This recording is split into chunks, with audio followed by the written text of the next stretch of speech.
Hey, everybody. Welcome back to the Throwing Partners podcast. It's Kirby and Joseph here. You can find us on our socials at KirbyD4 and at JAguilar7891. Joe, it's been quite a week for both of our teams and in not the best way. Um, my team went 1-5 on the week, and your team didn't do much better. So we're going to give a couple quick updates, and then we have some really interesting things to talk about from around the league. We had our first really big trade of the season. The Tigers debuted their City Connects. The A's seem to be roaring.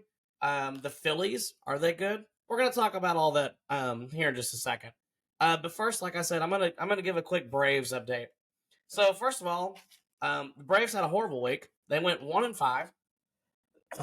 They flew out to the West Coast, and like I said on the last pod, they typically never play well on the West Coast. Not really sure what that is. Maybe some jet lag, um, maybe just a different environment. I don't really know. But needless to say, they went to Seattle first, and then they flew south and went to LA and played the Dodgers. So in their in their series with the Mariners, okay, there was actually a great pitchers duel that went on Monday um, between Max Fried and Bryce Miller. And the Braves ended up losing on a walk-off bomb by Mitch Garver off AJ Minter. Center cut, and he hit it a country mile, and the game was over. They lost 2-1. The offense sputtered, and they actually continued to sputter all week, and it's at the point now where it's actually kind of concerning. But I'll get to that in just a minute. Now, game two, they lost game two as well. They had a good but not great start by Reynaldo Lopez. He threw 5 innings, had 3 earned runs, and 7 Ks. But he also faced off against Luis Castillo, who I believe that Joe and I picked to win Cy Young. He threw 7 innings of shutout ball and had 7 Ks. So yeah, that wasn't great either. Once again, offense continues to struggle. They did end up winning game 3. The offense came around a little bit. And Chris Sale pitched.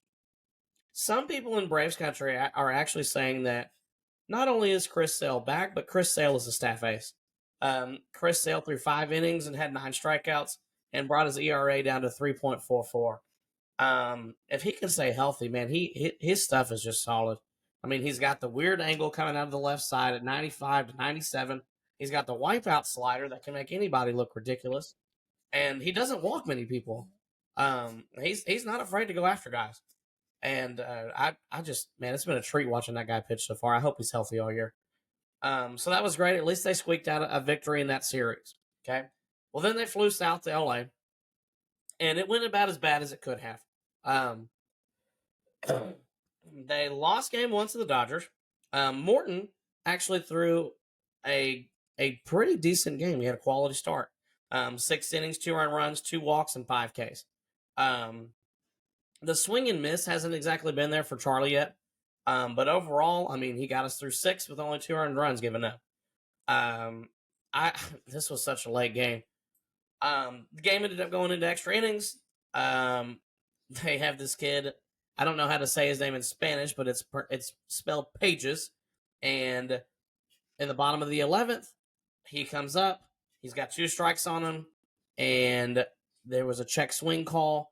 Clearly should have been strike 3 and took us to the 12th. It was not called strike 3. And a couple pitches later, he hits one in the center, and the Braves lose. That's how game 1 went, and it was downhill from there. Game 2 is Bryce Elder against Tyler Glasnow. Bryce Elder looked terrible. 3 1/3 innings, 7 earned runs, 4 walks, 4 Ks. Not great. Horrible, to say the least. Bryce Elder, if he's not on and he's walking guys, he's going to get lit up because he relies on weak contact. And if you're walking 1, 2, 3, 4, 5, however many guys a game, and you give up a base hit here and there, well, guess what? All of a sudden, you've got a 4 or 5 spot on the board. And that's pretty much what happened to him. I love and hate watching the guy pitch because he is a throwback guy. He when he hits his spots, I mean, he actually has good stuff. But if he's not hitting his spots and he's not getting that swing and miss or that chase, then his start is probably not going to be great. And then game 3, another decent max free start. 7 innings, 4 earned runs, 3 walks, 7 Ks. He gave up 2 homers. It wasn't a great start, but he did make it through 7 innings, only giving up 4 runs, which is not the worst thing that could have happened, but definitely not the best either. And then, like I said earlier, the offense is absolutely sputtering right now. I don't know if there needs to be a bit of a lineup change, or if they need to start burning sage around the field or around their bats or whatever. But the offense has looked pretty underwhelming so far. Now, some guys have started to look a little better, like Ronald Acuna has started to look a little better, and Austin Riley has actually started to look a little bit better. Matt Olson, his expected numbers actually look pretty good. However, it's just nothing to show for it right now. He's still hitting the ball hard. He's still doing several things right, but there's just not a lot going right for him, and that sucks. But I'm sure it'll turn around eventually, especially once the weather gets warmer. They come back to Atlanta when it's 95 degrees outside. The ball's going to be flying like crazy. And hopefully, within the next 3 or 4 weeks, it's going to be hot everywhere, and the ball's really going to be flying, and we won't have to be talking about, a tinfoil hat subject with, oh, did they change the baseballs? Are the seams different? Does it feel like a cue ball? Is it going to fly right? All those different things. So that's our Braves update. Not a great week, but hopefully the offense can come alive after having the day off today. And we'll see. They play the Red Sox, and then they go to New York after that. So it's going to be another interesting week with not exactly an easy go at it this week as well. Joe, let's hear about an Astros update.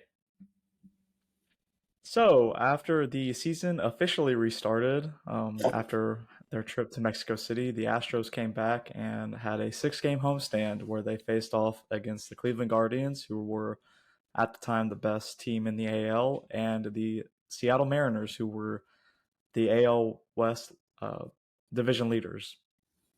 And they started this. They started that 6 game homestand on Tuesday with an extra innings win. And Alex Bregman hit his first home run of the year while I was sitting in the Crawford boxes. And that's about the only good things I have to say from Alex Bregman this homestand, because he was god awful once again. But that's a conversation for later. So the Astros, Hunter Brown, continued his struggles in the first inning. Well, in almost every inning he pitches. He gave up 3 runs in the first inning to a pretty unlucky home run to Josh Naylor. It was 331 feet and just barely cleared the Crawford boxes, which tells me that probably wouldn't have been a home run in very many other places. So, sometimes he gets really unlucky, but quite honestly, this season it's been too often to call it unlucky. But the Astros found a way to come back and win, popping off 3 in the third with Alex Bregman's home run, and then 5 in the fourth. And part of that 5 spot was Joey Loperfido, who was making his major league debut. He had a bases loaded RBI single that had 2 RBI singles, which produced, I believe, the first 2 runs of that 5. And then John Singleton, who has played really well in the absence of Jose Abreu, hit hit a home run, one of 2, I believe, or one of 3 that he had this homestand. So he's been looking really good. It was really good to see him, produce that first game, and almost every game since he's played really well. Honestly, Big he's bad kind of John. been, he's kind of been the only bright spot somehow for the Astros after what happened this weekend. So that kind of caps off game 1. The Astros won 10-9 and 10 against the Guardians, taking the first game of that series. And that would not be the only extra inning game they play against the Guardians. Game 2, Justin Verlander started. He gave you 7 strong innings of 2-run ball with 3 walks and only 2 Ks. But once again, he's really found a way to pitch really efficiently, and just spread out the hits. Cleveland had 6 hits against him, but it was really just a matter of them being spread out across the game. And he gave up his signature Verlander home run. You get those once a start almost. You can't avoid them. You can run, but you can't hide. Uh, it is what it is. It's a solo home run. He limits the damage. He always finds a way to limit the damage.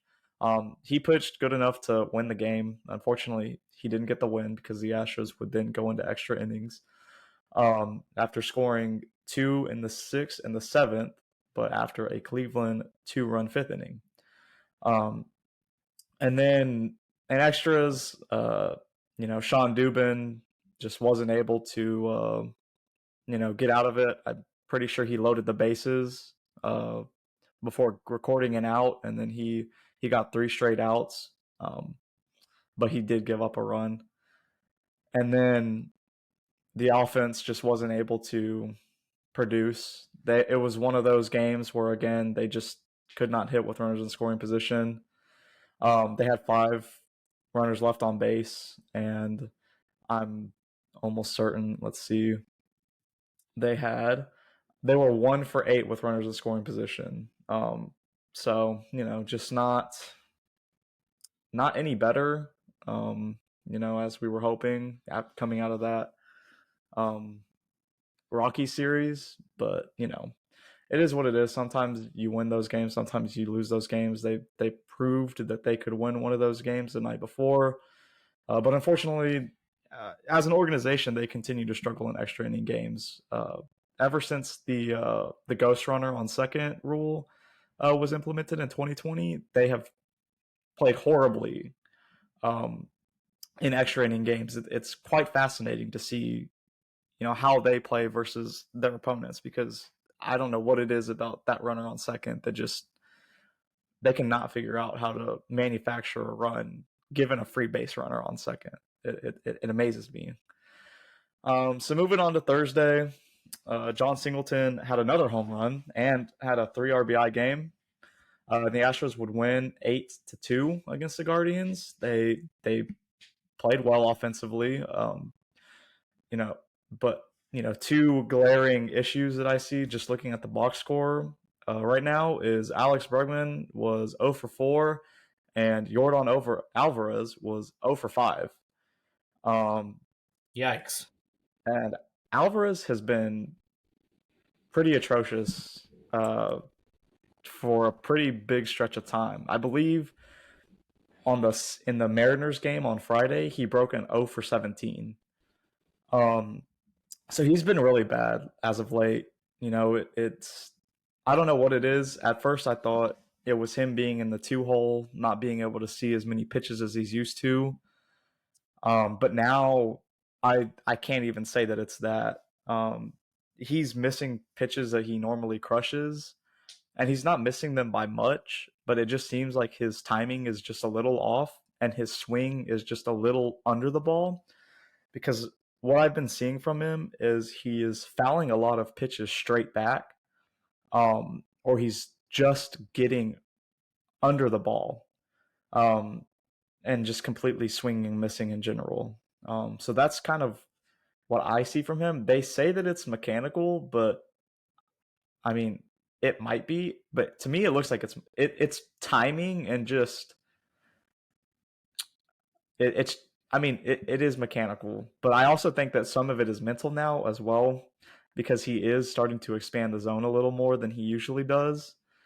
He's swinging a lot more outside of the zone than he has throughout his career, so I think that he's kind of pressing right now, and it doesn't help that he's going through probably one of, if not the only slump of his career, while the Astros continue to struggle as a team, which is just adding extra pressure on top of him. So hopefully he can get that straightened out, because they're going to need him if they actually want to mount a comeback. But after this Mariner series, I can't really tell you if they actually want to do that or not. Because moving on to the Friday game, the Mariners basically handed the Astros the win. The Astros played well enough to win, but the Mariners did not help themselves. They had a pretty costly error and some really bad base running that gifted the Astros a win in the late innings. The Mariners bullpen came in and gave up 4 runs after a pretty brilliant start from, I believe it was George Kirby. no, Logan Gilbert. I believe that start was Logan Gilbert, if I'm not mistaken. No, that one was George Kirby. You're right. So he pitched really well. He pitched good enough to win the game. But like I said, the Mariners bullpen came in and imploded. But the Astros did enough. I mean, I still look at the 7 men left on base, and it still hurts my eyes. But they won 5-3, so can't really complain. But I can't complain about the last 2 games. On Saturday, the Astros got dominated by Logan Gilbert. He went 8 innings, only gave up 2 hits, had 6 Ks and 4 walks. And the only 2 hits he gave up were infield singles. And you know what? I'm going to be quite honest. This was one of those games where just watching it and watching how much he dominated the Astros, I wasn't even really mad. I'm more frustrated, honestly, after a loss like the Astros had, against the Guardians in extra innings, where they had guys on base and just couldn't get that timely hit. That frustrates me more than like a game like this where they only had 3 hits, because at the end of the day, you can chalk that up to, the other pitcher just straight up dominated you. He's one of the best pitchers in the league. They have one of the best rotations in the league. So sometimes that just happens. But it's these games where the Astros are losing close, late inning games where they have 10 to 11 hits, but they're only scoring 2 or 3 runs, and they're 1 for 10 with runners in scoring position, and they have 6 men left on base. Those are the games that frustrate me more than a game like this, even though the Astros did get blanked and lost 5-0. Farmer, his second start back from the IL, pitched pretty poorly. He went 5 1/3. He gave up 9 hits, 5 earned runs, only 3 Ks, and 1 walk, which the 1 walk is good to see, but he just wasn't getting the ball on the ground. There were a lot of fly balls that the Mariners were hitting, and they were kind of tattooing him all over the place. So it's a little discouraging to see that 9 hits, but that 1 walk is at least one bright spot, because he, over his career has struggled with walking people, and this was his second start back from a pretty lengthy IL stay. He missed, I think, 3 starts, so it's going to take time for him to kind of get back in his groove. I know he had a really good start in Mexico City, but I'm not too mad about this. Like I said, the Astros weren't going to win this game anyways. I believe all 3 of their hits were infield singles. So the 2 hits that Logan Gilbert gave up, and then the 1 hit that the bullpen gave up, all infield singles. So like I Let me said, just say this nothing you before can you really move do on to about that. Sunday. Logan Gilbert is unreal. That guy, in my opinion, he is Tyler Glasnow of the American League. They are the same size. They are huge individual, and their stuff is absolutely filthy. I honestly wish I would have picked this guy for my Cy Young, because I watched him against the Braves, like on Monday or Tuesday, whatever that was, and then I watched him against the Astros later in the week. And dude, he just owns teams. It's unreal. This guy is legit. He is a bona fide ace and a horse. So obviously, I wish he was on one of our teams, but man, he is fun to watch. Just pitch in general. So anyway, Yep. give us a Sunday update, Joe. Well, actually, let me hold on. With that Logan Gilbert start, the Seattle Mariners had 20 consecutive games where their starting pitching gave up less than 2 runs after while going 6 innings, I believe, which I think was tied for a modern record for that statistic. So this Mariners team is on another level right now, pitching wise. Like I said, and like I've said all season, And like I said at the beginning of the season, that was going to be their strength. They're currently 19-5. They're 7 games up on the Astros and a half a game up on the Rangers. And they've been pitching out of their mind, but their offense still hasn't kind of, come around like they would like it to.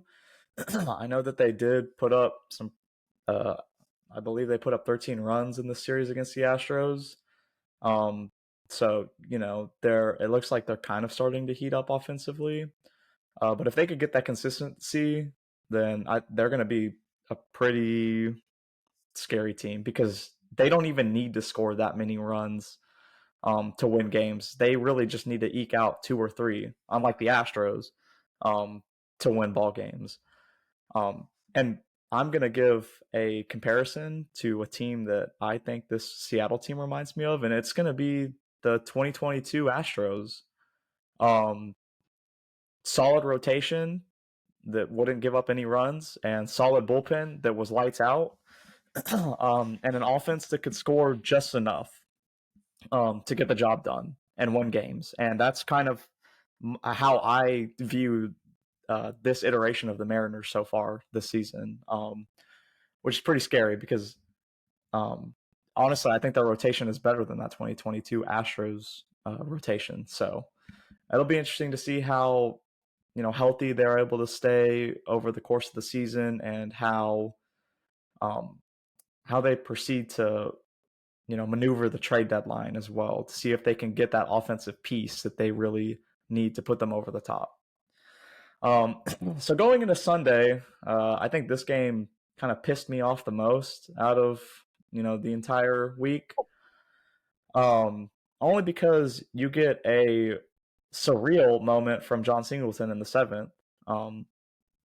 So the Mariners would go up 2-0 early on in the 2nd, and then they would come back in the 6th and put up another run, putting them up in the game 3-0. But the Astros would strike back in the 6th and score 2 on a Kyle Tucker 2-run home run, and then in the 7th, John Singleton would hit a 2-run home run, putting the Astros up 4-3.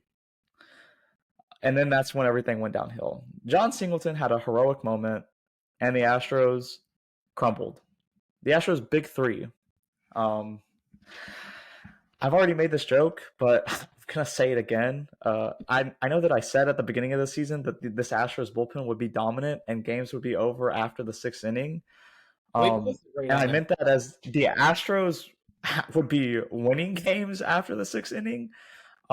It's over for them in the sense that the big 3 comes in and their Astros are going to blow the game, and it's going to be over for them that way. Brian Abreu comes in and he poops himself. He hits the first batter he faces and then immediately box him over to second. And then a little bloop single scores that run, tying up the game. And then in the top of the 9th, Josh Hader, the $95 million closer, comes in and serves up a meatball to Big Dumper, Cal Riley. He just serves one up. It was a cookie right down the middle, and Riley, one of the best hitting catchers in the league, just served that one up into the Crawford boxes, putting the Mariners ahead 5-4. And again, this was one of those games. The Astros had 8 hits. They scored 4, which used to be good enough. And it's not anymore with this atrocious bullpen. But they could be better. I'm sure that they left like 10 bajillion runners on base. Let's see. Well, they left 6 men on base and they were 0 for 4 with runners in scoring position. Bregman and Alvarez were once again atrocious. Diaz, not any better. He's someone else I'm going to pick on kind of here once I get done monologuing about the series. But yeah, the Astros would go on to lose this series. They went 3-3 on the homestand, and unfortunately, they are not back. Seattle just ended up creating a bigger lead. They had a real opportunity on Sunday to kind of fight for their positioning to get better. But they rolled over like a sick dog and died. So Let me just say this, Joe. At this point, there is absolutely no reason that Alex Bregman should be hitting cleanup.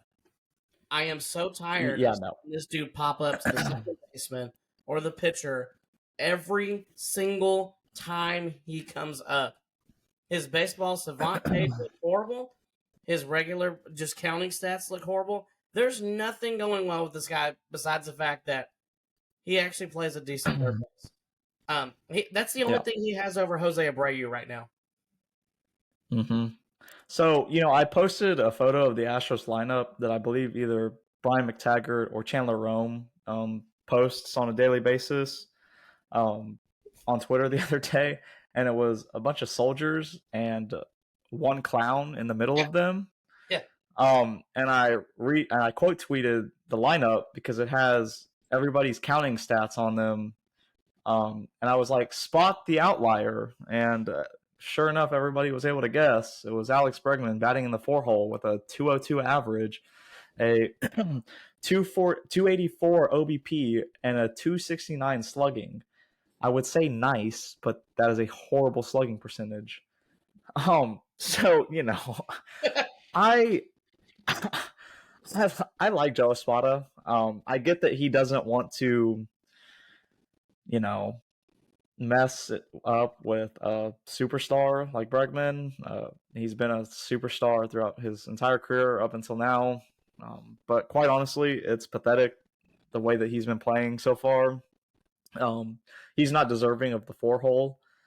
Quite honestly, right now, I would reconfigure the lineup to have Altuve, Pena, Tucker, Alvarez. I would even slide Alvarez down just because he's struggling. Maybe him seeing more pitches in that 4-hole can, get him right. I don't know what is up with Alvarez. I mean, I know I discussed it a little while ago, but it's shocking to see how much he's struggling. And then I don't even know where you go after that. So I already moved Pena up. Yainer Diaz has been struggling as of late too. He can't hit the freaking broadside of a barn, and if he does, he's driving it straight into the ground at 100 miles per hour. Mm-hmm. He's a ground ball machine right now. It's like him and Bregman are complete opposites. One, is launching the ball 10 feet into the, or like 100 feet into the air, and one is driving the ball straight into the ground.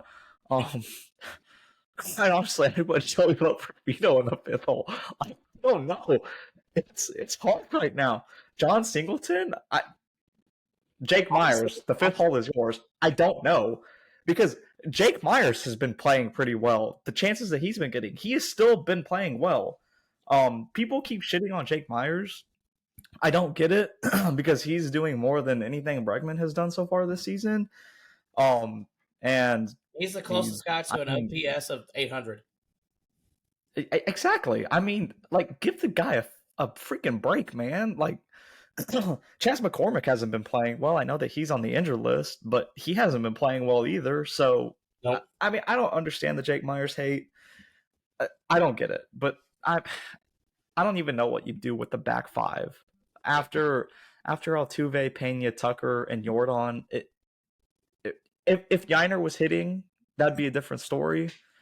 But as of right now, it's a crapshoot because no one's playing well. The Astros are going to a big series with the Yankees starting tomorrow. They have to sweep. They're at the point where they can't just win series. They have to sweep. They have to sweep the Yankees. They have to sweep Detroit.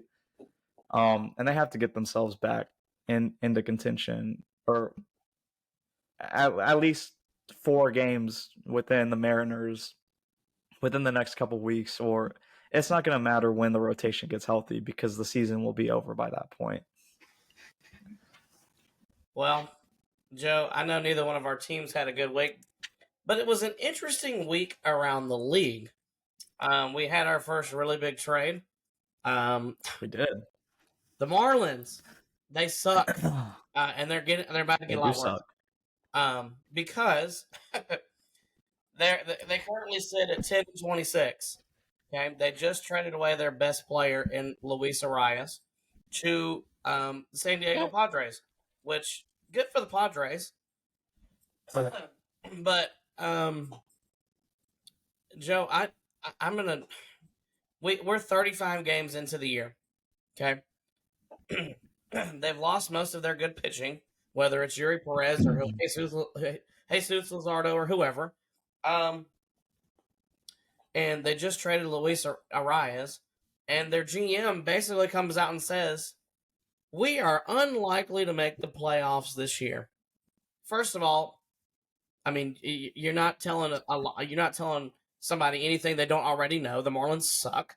They did nothing to get better this offseason. However, that sends a real message to the team that like we're bad. We're about to get a lot worse, and I'm about to show you exactly how I'm going to make it a lot worse. Like I said, they just got rid of Luis Arias, so no telling who is actually on the chopping block now, because it sounds like every single person is on the chopping block. So I feel for them. They got 130 games left, and it's going to be a long 130 games. We're talking about a team that's probably going to lose 110 to 115 games. There's no, there's no, There's no bright side for them. There's no hope in them winning maybe 50 games tops. I mean, I don't know how you even root for this team right now, but you I don't wanted to either. say But something, and now I can't wait. I'm gonna read off these players that are currently active in the MLB. Jorge Soler, JT Realmuto, Oh yeah, Josh Naylor, yeah, Luis Arias, Miguel Rojas, John Birdie, Christian Yelich, Starling Marte, Marcelo Zuna, Zach Gallen, Pablo Lopez, Nathan Eovaldi, Chris Paddock. Does that not sound like an all-star team to you? Honestly, that team wins 95 games right now, at least. Those are the Marlins' former players. Dude, they're all active. All active. Just not on the Marlins anymore. You know, honestly, they're just the A's of the National League. Except in my opinion, and I've talked about this before, and I'm still, the way the A's are playing right now, I still believe this. The A's have such good player development and they draft so well that they can actually get away with it because of how well they develop and draft players. Okay, the Marlins have a pitching factory. We know that they can develop pitching. Okay, but like right now, we're seeing a resurgence with the A's. They've got like 4 or 5 guys pitching exceptionally well. They've got 4 or 5 guys that are tearing the cover off the baseball. They clearly do some things right. Okay, the Marlins only pitch well and develop pitching well. They don't develop any hitters really. Okay, and the ones that they do develop, they trade. The Marlins were going through a rebuild, and they were starting to come out of the rebuild up basically until last year, and now it's like, oh, we're gonna go right back to where we started. I mean, they're gonna keep Yuri Perez because he's probably the one guy that you can build around for whatever that's worth in Marlins country. But it's just so irritating to me because once again, we're gonna see another 110 loss team, of probably quadruple A players. I know, and this is gonna get me on my soapbox for a minute, but I'm gonna say it. One of Rob Manfred's goals as commissioner is to expand the league to 32 teams. Okay. That irritates me because you have teams like the Marlins, sometimes the A's, the Rockies, and whatever, Joe Blow team you can think of that are playing the majority of quadruple A players. I don't understand how you are okay with that instead of having, in my opinion, what should be less teams and better competition. I would love to see 28 teams, 25 teams, whatever, because I want to see better competition. Because if you add 2 more teams of just mediocre players, you're just watering down the league.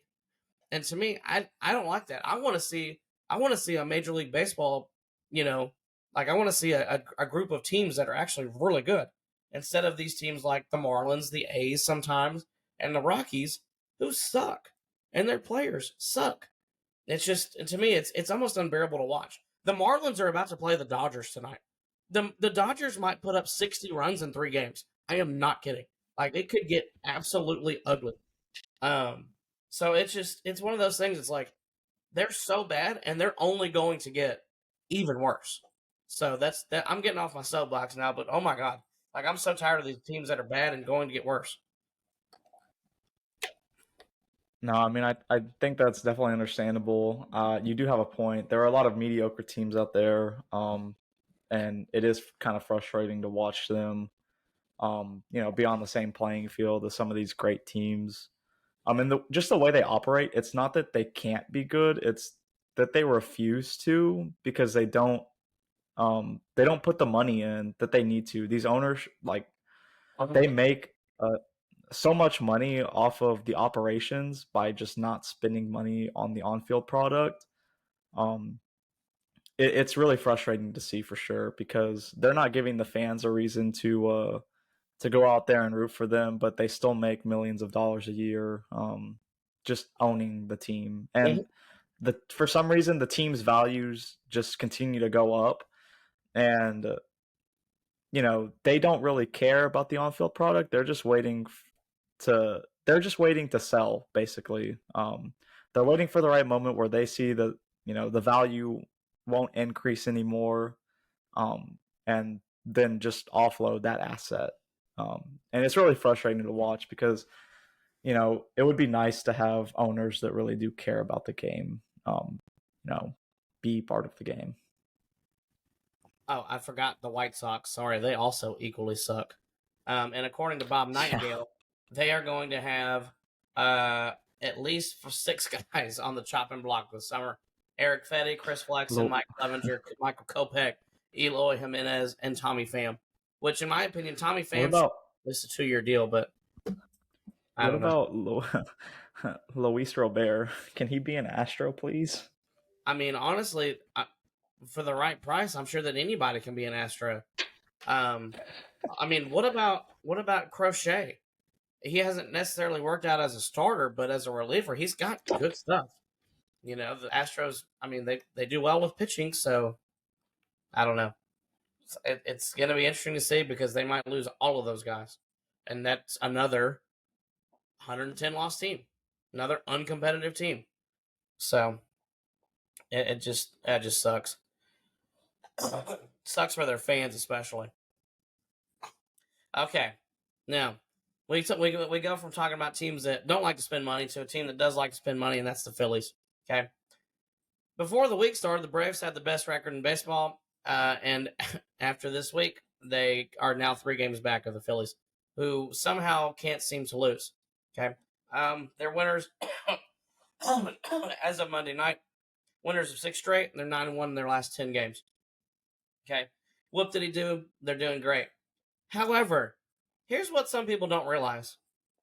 Joe, the last time that the Phillies played a team with a winning record or a team that is better than 500 was March 31st when they played the Atlanta Braves. Well, guess what? They lost that series, and the Braves actually could have probably swept that series. And it's even crazier because right now the Phillies are about to go on a stretch where their next 8 opponents, only one of them currently has a winning record. And I think that's the Rangers. So we're talking about a stretch where the Phillies may go, if they've got another 20 to 25 games against teams that suck, I mean, they might win another 15 games out of 20 easily. So, good for them, I guess. But at the same time, it's like you're beating the teams you should be beating. So, I mean, do I think they're that great? No, not really. Their pitching staff has actually done pretty good. But as far as their offense, I still don't think their offense is that great. If somebody put up a side by side of the Braves compared to the Phillies offense, and 100%, I'm still taking the Braves all day. Acuna over Schwarber, yes. I mean, once I get Sean Murphy back, I'm taking Murphy over Real Muto. He's getting old now. I'm taking Olsen over Harper. He hasn't played particularly well yet. So it's just one of those things. Like they're beating the teams they're supposed to. The Braves are only 3 games back. I don't think that lasts forever because they're going to have to play better teams at some point or another. So We've talked about the Marlins. We've talked about the Phillies. Joe, you know what you forgot about the Astros? Jose Abreu is no longer with the team. The dude is gone. He got a plane ticket to Florida. He literally did a plane ticket to Florida. So Jose Abreu is yeah, he's in Florida. He got sent to retirement. They send him upstate. That's usually where, parents tell the kids where their pets are going. And the pets usually end up dying. Yeah, the Astros sent Jose Abreu upstate. And I don't know if he'll ever be back in the major leagues as an Astro. I'll tell you live. I don't see a path for him to come back unless they ship him off to a team where they pay off 90% of his salary and he gets a chance somewhere. But I don't see him ever getting the opportunity to come back. It'll be really fascinating to see how they handle that, because with the way that John Singleton has been playing, combined with Joey Loperfido, and if Trey Cabbage plays even decently, what kind of competition could Jose Abreu see in Florida to make you believe that he should come back? I mean, he essentially. And I'm not even saying that. I'm not even saying that as a joke. I'm being genuine. Like, what competition he's seeing down there to make you feel like he is ready to face major league pitching again? I mean, it would be different if it was something mechanical, but he was just late on everything. That was his problem, was he couldn't catch up to a fastball. So unless they're gonna DH him, give him a fountain of youth, make him go drink the Florida water, I don't see how he's gonna come back. I really don't. I think his time as a big leaguer is over.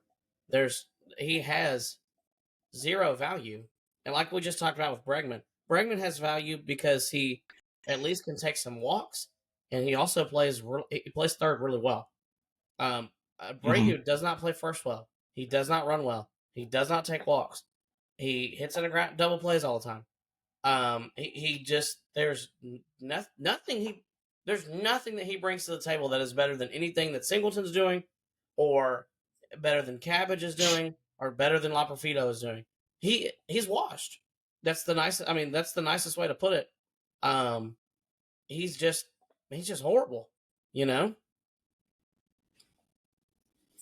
Yeah, it's like I said, I don't see a path for him back to the Astros roster. I know that both Dana Brown and Joe Stallick have said that they do want to see him back up here, but my only concern would be he would have to go face minor league pitching again, and I don't think they want to do that. I don't think they want him to see pitching before he gets back to the big leagues. Because what if he can't hit minor league pitching? Then you really can't bring him back for any reason. Well, my is he's going to if and when he goes down here and he starts facing live pitching again. Okay, first of all, anybody can probably go hit any of that pitching, but it's like, okay, if he's still hitting, if he's only got an exit velocity of 88, 90 miles an hour coming off the bat, he's not even hitting the ball hard off of these guys. He ought to be torching baseballs at that level, if he wants to prove that he can play in the big leagues again. But if you're not torching the ball off these guys that are going to leave stuff hanging over the plate, and they're not going to have great command, or maybe you're still swinging at stuff that you shouldn't be swinging at, you're done. It's over. You might as well go back to the house and pack it up. It's just, it's over. There's no ifs, ands, or buts about it. I don't even know what they're looking for. What are you gonna find? I don't know. That's my thing. I mean, so someone mentioned that he might have tweaked his leg during spring. He's just been fighting through it like he did with his back last year. I don't know if they're hoping that he can take that time down in Florida to recover with whatever injury he might be ailing at this point. And then maybe see if that makes him right. And if that doesn't work, I have this idea. I have this idea, honestly. Obviously he got Manoa'd, That's the best way to put it now. Since it happened to Manoah last year, I'm calling it Manoah. Okay. Yeah. I think that they probably leave him down there as long as they can. Let him rehab 60 days. 60 days to see all the pitching that he wants, whatever. Well, then, you think about what they've been doing with Manoah is just basically letting him pitch in the minors. Basically, I'm sure they're probably just going to let him ride out this contract if they can't get rid of him, and he's probably just going to be there to sign autographs, maybe draw some fans into the seats and whatnot, and because I'm sure that Manoah was probably bringing some people to the ballpark, at their minor league facilities just to see somebody, familiar pitch, So maybe they do that with him, but like he has such a horrible track record in Houston, like nobody's gonna go to Corpus to watch this guy play. Nobody's gonna go to Sugarland to watch. Or Sugarland. No one's gonna drive down 59 to watch him play. I thought about driving to San Antonio last year because I wanted to go watch Tatis play. When he was playing, they were playing against the Missions. But nobody's driving anywhere to watch Jose Abreu. So maybe my argument is not even valid. So, I don't know. What else is on the dock, Joe? I don't even know, man. There have been more awful City Connect uniforms to be released.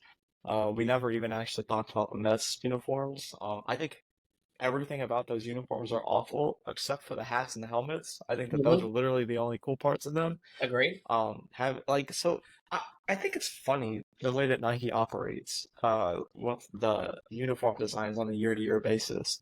The first year, they actually had some different things, but they went with some really kind of the Nationals were the only good ones, I believe, in the first year, and then they had the Giants and the Dodgers. Both terrible. Those two were awful. They went with an all-blue jersey for the Dodgers that just said Los Dodgers, and then Los Dodgers on the cap. Those were awful. The Giants, Golden Gate Bridge uniforms with just the little G and the Golden Gate Bridge. Those are awful as well. I will say, I believe that the Diamondbacks were also in that first year. Those were good. The Yankees have been good. I like the Angels, Padres. But they had this really weird fascination with going with an extremely dark color. Like last year, a lot of their uniforms were blue. Or they had the Mariners with the blue tops and the black pants. You had the Cubs and the Royals, who basically had the same uniform, with an all blue look. The Astros were a dark blue, all blue look. Just very interesting options. Now we have the Phillies with black pants and this again blue. You have the Mets with this all gray look, which again I don't like outside of the hats. And then you have these Tigers uniforms that are all gray, or no, all blue and black. Again, with some gray in it. That just say Motor City, and then on the hat it literally just says Detroit. It's like where are they like designing these uniforms at? So I want to say there are certain things about about some of these uniforms that I like. Like I can't stand the Detroit hat. I think that is just the cheapest looking. The Detroit hat is so ugly. It's so bad. But I actually like the jersey for the symbolism of Detroit itself. Like you've got the tire treads coming down the middle, okay, for Motor City. Motor City across the front, pretty sweet, kind of like Space City, and then Chicago says South Side, so like all three of those are very well known to the city of that they play in, and then also I thought that Detroit was cool with the VIN number on the hat. So, like, the year that the team started, and then you've got, like, their 4 championships included in the VIN. Okay, that's pretty cool. So, like, some of the details on these jerseys are cool. So, like, I actually like the Detroit one. The Tampa one, to me, is actually kind of cool, too. But it's... I forgot about Tampa. Another dark gray. But yeah, it's they a dark pulled that one. off. They did. That one actually looks pretty sweet. So Yes. it's interesting. Because of we're the actually green, teal, and purple that they included. yes. And we're gonna get some more City Connect uniforms this year. I think the Twins are getting theirs this year. And then I think there's I believe the Dodgers are getting another one. They're getting another one. And then because the Blue the Jays. first one was so bad. The Blue Jays are getting theirs. And let's see. We're waiting on Blue Jays. We're waiting on the Guardians are getting theirs this year too. So Guardians, Blue Jays, and the Dodgers are getting a new one. And then there's no word about the Yankees. There's no word about the A's. So honestly, who knows? And will the A's be rooted in Oakland? Hopefully, though, I mean, theirs actually could be pretty cool, if they tried, but it's not going to happen that way. So, rooted in Sacramento. I mean, I don't know what the Blue Jays are going to have either, if we're being quite honest. I kind of. It's from how much do you want to bet it's going to be red pants, a red jersey, and it's just going to say the 6 on it? Honestly, I was actually thinking they may go with like an early 2000s look, since we're already on the dark jersey subject, and they may go back with their black jerseys. It could. Would be dope. I liked their black jerseys back in the day. Just said J's across them, but I don't know. I could be wrong. So theirs may be kind of interesting. The Guardians, they've only been the Guardians for a couple of seasons now. Are theirs going to have the Indian on them again? Yeah. I don't know. Are they going to have they should do the whatever that spiders. they named it after? Or this? Honestly, when there was talk going around about them going back to the Spiders, I was thrilled. I was like, please let them go back to being the Spiders. But that didn't obviously happen, and now they're the stupid Guardians. But whatever. So, I don't know. It's interesting because I think the City Connect jerseys are on this 3-year cycle. So, if teams want to have new City Connects every 3 years, they can. So, like the Astros have several options that they could go with. I know the Braves, there was actually talk that after this City Connect runs out, they may go for a powder blue to go back to the 80s, which I think would be great. So we'll see, Like Pittsburgh, theirs sucks. PGH, oh, come on now. Should have done Steel City across it. Bad. Steel City would have looked great. Yeah. But, obviously I'm not in charge. So some of them I've really liked. Some of them I think suck. But yeah. Anyway, what else we got, Joe? Is that pretty much it for the night? Yeah, I think that's pretty much it. The Astros and Yankees start off a big series in the Bronx tomorrow. That should be a pretty interesting series. Yeah. I don't know. The Astros need to get together. Alex Bregman, if you ever listen to this, please wake up. Wake up. That's all I ask of you. It's just to wake up. My final thought, and I saw this today, and once again, I think it was MLB Network doing stuff for clicks. Somebody posed the question today: is Juan Soto a perfect fit to sign with the Nationals after this season? Oh my god! And I'm thinking that's not even where I thought you were going with that. And I'm like, okay, this guy already turned down $440 million from your team.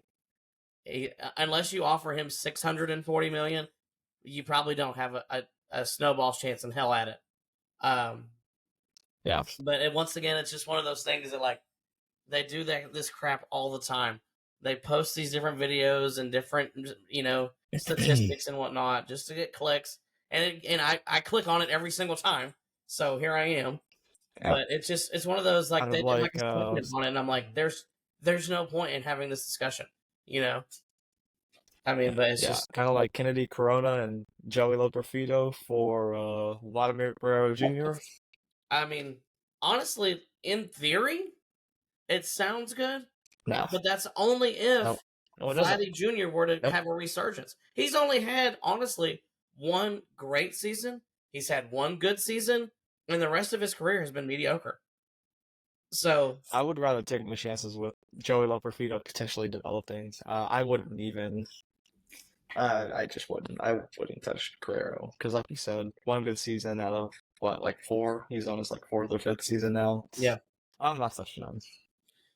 I did see this one the other day, Joe, and I'm going to ask you about it. Somebody on Astros Twitter actually posed this question.